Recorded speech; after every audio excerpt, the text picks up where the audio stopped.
Stella and I are standing in front of my two big tanks, but this video is actually about my smaller 75-gallon Mbuna tank that I've had up and running for about 3 or 4 weeks now.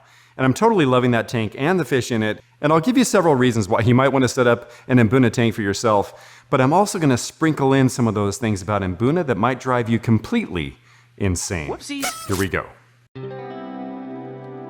One of my absolute favorite things about these Mbuna that I really like is that they're always zooming in and out of those caves that I made for them.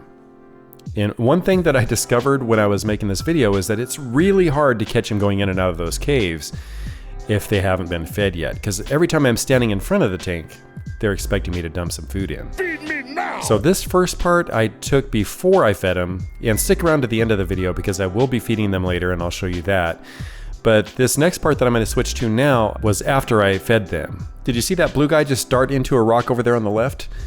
Because these guys love the cave so much, I will be adding more rocks. I had some viewers comment saying that this isn't nearly enough, and now I agree after watching these guys for a little bit. They do need more rocks. They need also a higher stack of rocks, and it's kind of hard to stack these little tiny rocks that high.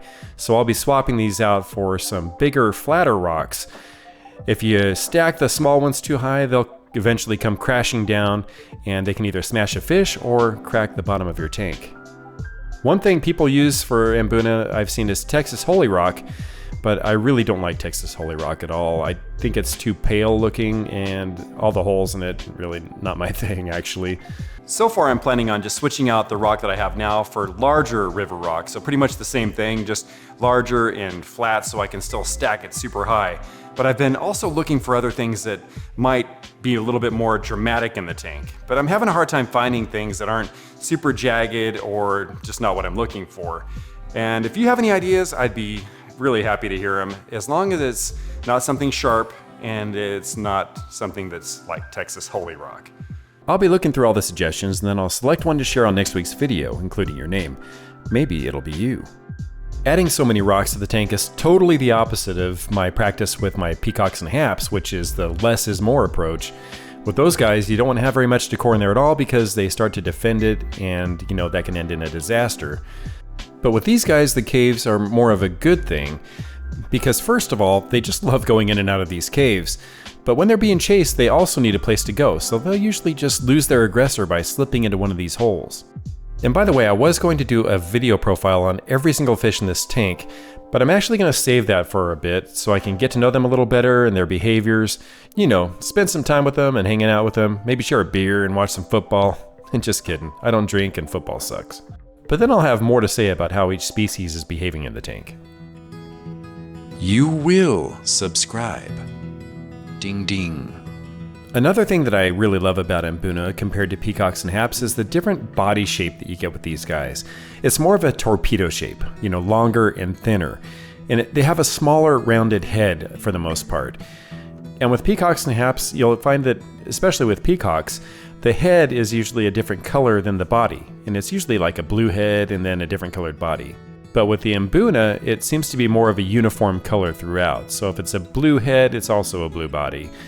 With peacocks and haps, if you have an all-male tank, then you're bound to get lots of color. But if you have females with them, then you're going to have, lots of colored up males, but then you're going to have some ugly females in there because the females are usually just a plain silver for the most part. Gross. Now with these Mbuna, the females are actually really pretty too, and they can even be a different color than the males. So that's actually a good thing. Now I chose to go with an all-male tank because first of all I wanted to have a lot of variety in the tank, and it's only a 75, so I can't put a whole bunch of fish in here and get a wide variety of harems. But you can get a different behavior pattern going when you have females with the males, and that would be cool. I've heard that you really don't know what an Mbuna is like until you have them with males and females, so you can get that true behavior showing up. Anyway, I chose to go with all males, and maybe eventually I'll go with males and females, but for now this is what I have. And mine, for the most part, are still jubies, except for that huge Mangano named Astro. That's him hiding right there in the cave, and you'll see more of him later. So they could still be changing their appearance between now and when they're full adults. If you were just to glance at Mbuna and you really didn't know that much about them, then you might think that they're actually a really peaceful fish. But that brings me to the next thing about Mbuna that you need to know. If you're just a normal fish keeper, then you probably think that these Mbuna just look like normal, nice, cute fish. And they are cute, but they're not nice. In fact, they're more aggressive even than the criminal masterminds I have in Alcatraz. They're just aggressive in a different way. So the Alcatraz inmates typically do a lot of lip locking, but these guys do a lot more tail chasing. So one of these guys will chase another guy and he'll zoom into one of the caves. Usually the aggressor just forgets what he was doing and all is well. Special thanks to viewer Benjamin Marley 1007 who shared with me that there will be more tail fin action going on than lip locking with these guys. So thank you very much for that, Benjamin. But they do need those caves to get away from chases. So if they're being chased, they need a place to go.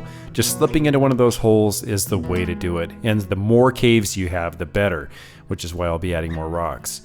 So far, the aggression in this tank hasn't been too bad. I mean, you've probably seen some small chases here and there, and that's about all there are. They last about 1 to 2 seconds and then it's over. And I know this can get worse as they get older. My main Gano, Astro, the big blue guy, he reminded me of Ferk II at first, very peaceful and kind of laid back. He didn't really seem to care that anyone else was in the tank with him at all. But the more he's been settling in, the less he's like Ferk II and more like Marilyn Manson, actually. A couple of my loyal viewers, Polly Lewis and Sam, also have Mbuna tanks, and they have a main Gano. They've both confirmed that he's likely to be a major butthead, at least eventually. And he's freaking huge right now compared to everyone else in the tank, so I'm not sure how that's going to change as all the smaller fish grow into a more challenging size. I have noticed with peacocks and haps that when they're smaller, they're usually kind of ignored, and once they get bigger, that's when they start getting chased around. So that could change as everyone gets bigger. With this tank, aggression really hasn't been an issue so far, but I'm always watching to make sure that if it does, I'll be there. But if super aggressive fish aren't really something that you want to deal with, then this one factor might be a deal breaker for you. You might want to go with a different type of fish. Another thing about having an Mbuna tank is you don't have to have a huge one. If you don't have the floor that can support the weight of a big tank, or maybe you don't want your tank to take up all of your time with water changes and maintenance, then having an Mbuna tank might be a great option for you because you can put them in a 75-gallon tank or even a 55-gallon tank and they should be fine. Being able to keep Mbuna in a 55-gallon tank is definitely one of the draws for keeping them. There aren't too many peacocks and haps that I'd ever feel comfortable keeping in a 55, and even a 75 is too small for me, although a lot of people do it, I know. If you do decide to go with a 55-gallon tank, just be aware that they are very narrow. So there isn't a lot of room front to back for you to design that rockscape if you decide to go nice and tall like I'm planning. It really is kind of difficult to do without them toppling over, unless you have some really big rocks. And then those large rocks can start taking up a lot of the water volume, so I think it's just better to go with the 75 if you can. I do like the bigger tanks, so I'll eventually be upgrading this 75 to a 125 at least, maybe a 180, but I will have to add some floor support because this tank isn't a bad spot for holding that kind of weight. I could keep them in the 75 though indefinitely because none of these fish are really getting larger than 4 to 6 inches anyway. They'd have plenty of room and that would be fine. It's just that I like to give my fish that extra space, as I've said in other videos. If you've been watching my videos for a while, then you probably know that I have a thing for Lake Victorian cichlids.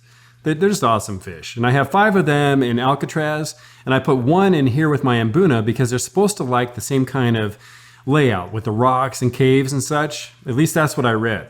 So I have 1 in this tank now, and I'm just testing it out to see how he does. And then if it works out, maybe I'll add a couple more. So these are a few of the Victorians I have in my 240-gallon African cichlid tank, Alcatraz. I love each and every one of them. I love their shape, their colors. And here is the one that I have in my 75-gallon Mbuna tank. He's a fire red Uganda. And he seems to be doing quite well. No one's picking on him. I don't see any frayed fins, any damage at all. Looks like he's doing all right. I mean, he is kind of hanging out in the upper corner here, but I see him moving around quite a bit. I was really excited when I read that Victorians do like the Mbuna type setups with the rocks and caves. So I thought, man, that would be really cool to not only have them in Alcatraz, but to put a few of them in this Mbuna tank, and then I can have even more Victorians. When I posted the video saying that I was going to have Victorians in here, Benjamin Marley 1007 again commented that he's done this before and he didn't have such a good experience. The Victorians can get their fins shredded and just be tormented to death, and it just doesn't work out. And by the way, I do respond to every single comment that's made on my channel. Not every creator can say that.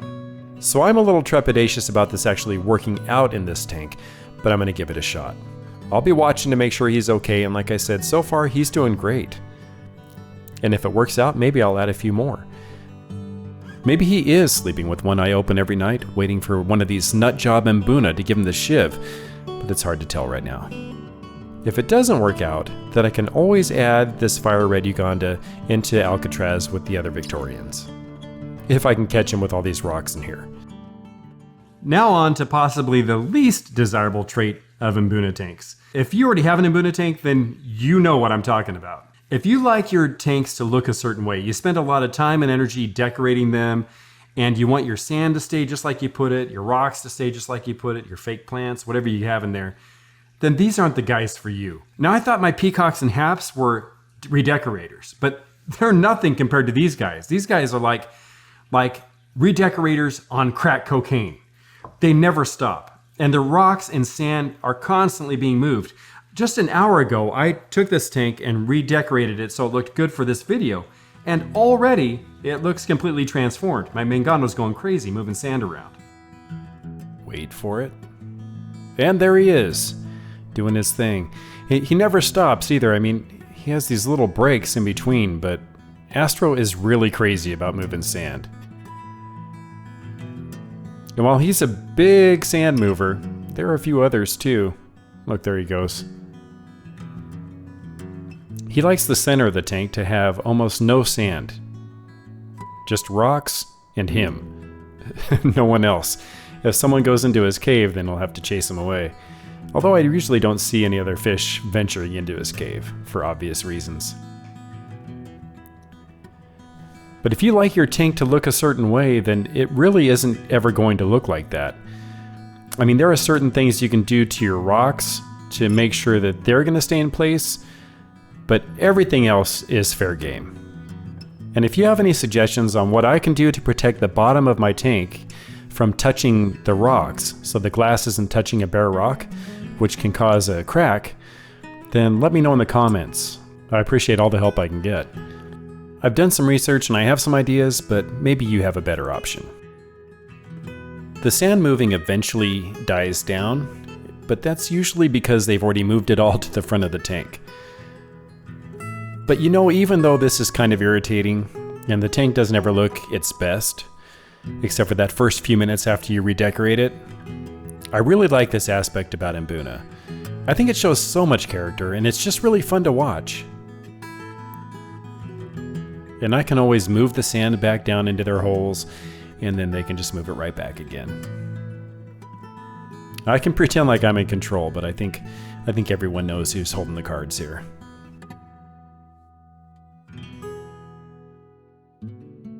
If you like feeding other African cichlids, then you're also going to love feeding these guys. More of a veggie-based diet, like spirulina, veggie pellets, blanched zucchini, and peas. And just look at them go after it. I soak all my pellets in garlic guard and Vitachem, so they just sink straight down to the bottom like a rock. I'd like it if they sank a little more slowly, so I could see them catching the pellets as they sink. But I like them to have the benefits that garlic and extra vitamins give them. And here I am actually providing evidence that I'm overfeeding. I wanted to get more of their supper time on video for you, and I dumped way too much in. They still finished it after a few minutes though, so that's good. And I mentioned earlier that it was hard to get footage of these maniacs moving in and out of their tunnels and caves because they hadn't eaten yet. Let me know in the comments if you'd ever like to see a video on how to get good video footage of your fish for things like YouTube, Facebook, and Instagram. Maybe I'll put something together. So, did I miss anything? Well, let me know right after you smash the like button. You've been watching the Cichlid Charmer, and as always, God bless, thank you for watching, and I'll catch you next time.